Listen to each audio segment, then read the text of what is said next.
भविष्य का दूसरा नाम है संघर्ष। हृदय में आज इच्छा होती है और यदि पूर्ण नहीं हो पाती तो हृदय भविष्य की योजना बनाता है। भविष्य में इच्छा पूर्ण होगी ऐसी कल्पना करता रहता है, किंतु जीवन ना तो भविष्य में है ना अतीत में।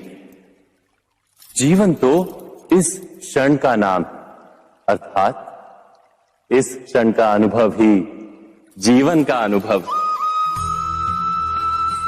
पर हम ये जानते हुए भी इतना सा सत्य समझ नहीं पाते। या तो हम बीते हुए समय के स्मरणों को घेर कर बैठे रहते हैं, या फिर आने वाले समय के लिए हम योजनाएं बनाते रहते हैं। और जीवन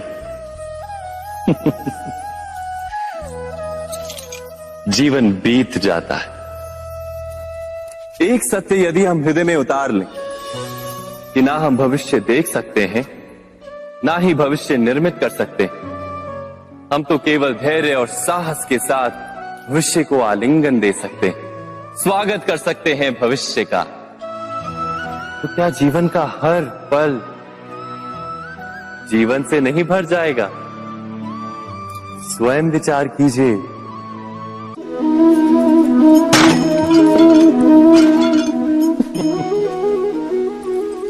कभी कभी कोई घटना मनुष्य के जीवन की सारी योजनाओं को तोड़ देती और मनुष्य उस आघात को अपने जीवन का केंद्र मान लेता। पर क्या भविष्य मनुष्य की योजनाओं के आधार पर निर्मित होते हैं? नहीं। जिस प्रकार किसी ऊंचे पर्वत पर सर्वप्रथम चढ़ने वाला उस पर्वत की तलाई में बैठकर जो योजना बनाता है, क्या वही योजना उसे उस पर्वत की चोटी तक पहुंचाती है? नहीं। वास्तव में वो जैसे जैसे ऊपर चढ़ता है वैसे वैसे उसे नई नई चुनौतियां, नई नई विडंबनाएं, नए नए अवरोध मिलते हैं। प्रत्येक पद पर वो अपने अगले पद का निर्णय करता है। प्रत्येक पद पर उसे अपनी योजनाओं को बदलना पड़ता है। कहीं पुरानी योजना उसे खाई में ना ढकेल दे। वो पर्वत को अपने योग्य नहीं बना पाता, केवल स्वयं को पर्वत के योग्य बना सकता है। क्या जीवन के साथ भी ऐसा ही नहीं? जब मनुष्य जीवन में किसी एक चुनौती को, एक अवरोध को अपने जीवन का केंद्र मान लेता है, अपने जीवन की गति को ही रोक देता है, तो वो अपने जीवन में सफल नहीं बन पाता और ना ही सुख और शांति प्राप्त कर पाता। अर्थात जीवन को अपने योग्य बनाने के बदले स्वयं अपने को जीवन के योग्य बनाना ही सफलता और सुख का एकमात्र मार्ग नहीं। स्वयं विचार कीजिए।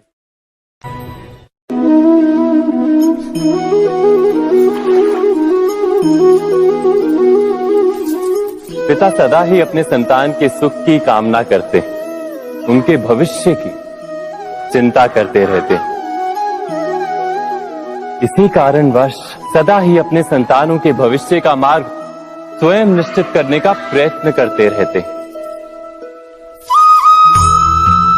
जिस मार्ग पर पिता स्वयं चला है, जिस मार्ग के कंकर पत्थर को स्वयं देखा है, मार्ग की छाया, मार्ग की धूप को स्वयं जाना है, उसी मार्ग पर उसका पुत्र भी चले, यही इच्छा रहती है हर पिता की। निसंदेह उत्तम भावना है ये, किंतु 3 प्रश्नों के ऊपर विचार करना हम भूल ही जाते हैं। कौन से प्रश्न? प्रथम प्रश्न, क्या समय के साथ प्रत्येक मार्ग बदल नहीं जाते? क्या समय सदा ही नई चुनौतियों को लेकर नहीं आता? तो फिर बीते हुए समय के अनुभव नई पीढ़ी को किस प्रकार लाभ दे सकते हैं? दूसरा प्रश्न, क्या प्रत्येक संतान अपने माता पिता की छवि होता है? हाँ, संतानों को संस्कार तो अवश्य माता पिता देते हैं, किंतु भीतर की क्षमता तो ईश्वर देते हैं। तो जिस मार्ग पर पिता को सफलता मिली है, विश्वास है कि उसी मार्ग पर उसकी संतानों को भी सफलता और सुख प्राप्त होगा। तीसरा प्रश्न, क्या जीवन के संघर्ष और चुनौतियां लाभकारी नहीं होती? क्या प्रत्येक नया प्रश्न एक नए उत्तर का द्वार नहीं खोलता? तो फिर संतानों को नए नए प्रश्नों, संघर्षों और चुनौतियों से दूर रखना, ये उनके लिए लाभ करना कहलाएगा या हानि पहुंचाना? अर्थात जिस प्रकार संतान के भविष्य का निर्माण करने के बदले उसके चरित्र का निर्माण करना श्रेष्ठ है, वैसे ही संतानों के जीवन का मार्ग निश्चित करने के बदले उन्हें नए संघर्षों के साथ जूझने के लिए मनोबल व ज्ञान देना अधिक लाभदायक नहीं होगा? स्वयं विचार कीजिए।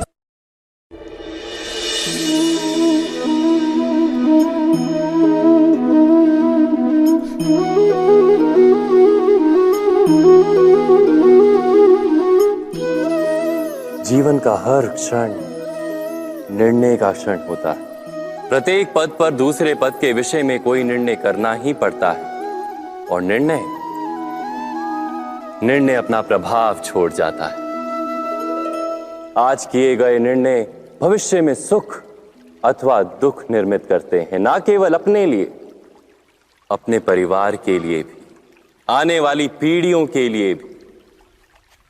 जब कोई दुविधा सामने आती है तो मन व्याकुल हो जाता है, अनिश्चय से भर जाता है। निर्णय का वो क्षण युद्ध बन जाता है और मन बन जाता है युद्ध भूमि। अधिकतर निर्णय हम दुविधा का उपाय करने के लिए नहीं, केवल मन को शांत करने के लिए लेते हैं। पर क्या कोई दौड़ते हुए भोजन कर सकता है? नहीं। तो क्या युद्ध से जूझता हुआ मन कोई योग्य निर्णय ले पाएगा? वास्तव में शांत मन से जब कोई निर्णय करता है तो अपने लिए सुखद भविष्य बनाता है, किंतु अपने मन को शांत करने के लिए जब कोई निर्णय करता है तो वो व्यक्ति भविष्य में अपने लिए कांटों भरा वृक्ष लगाता है। स्वयं विचार कीजिएगा।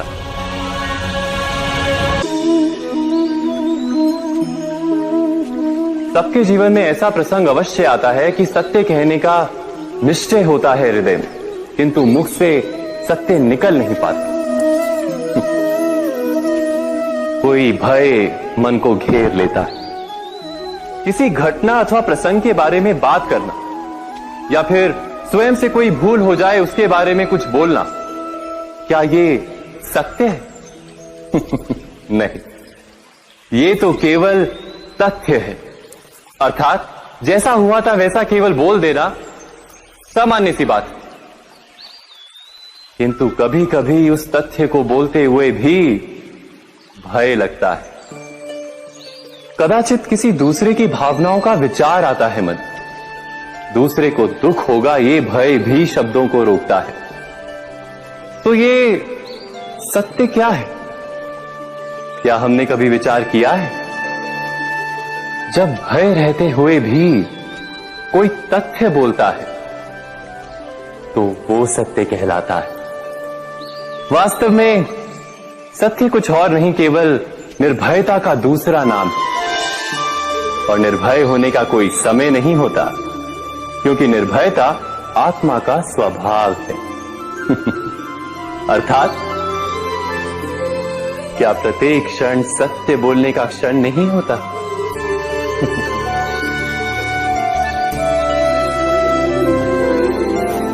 स्वयं विचार कीजिए।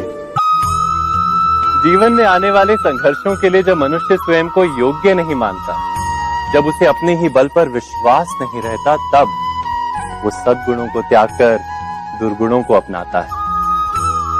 वस्तुतः मनुष्य के जीवन में दुर्जनता जन्म ही तब लेती है जब उसके अंतर में आत्मविश्वास नहीं होता। आत्मविश्वास ही अच्छाई को धारण करता है। ये आत्मविश्वास है क्या?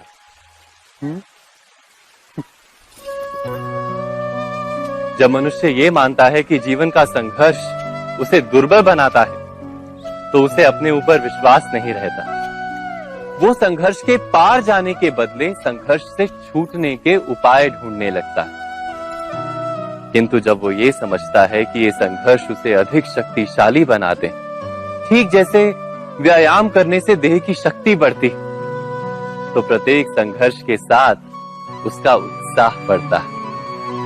अर्थात आत्मविश्वास और कुछ भी नहीं, मन की स्थिति, जीवन को देखने का दृष्टिकोण मात्र है। और जीवन का दृष्टिकोण तो मनुष्य के अपने वश में होता है। स्वयं विचार कीजिए।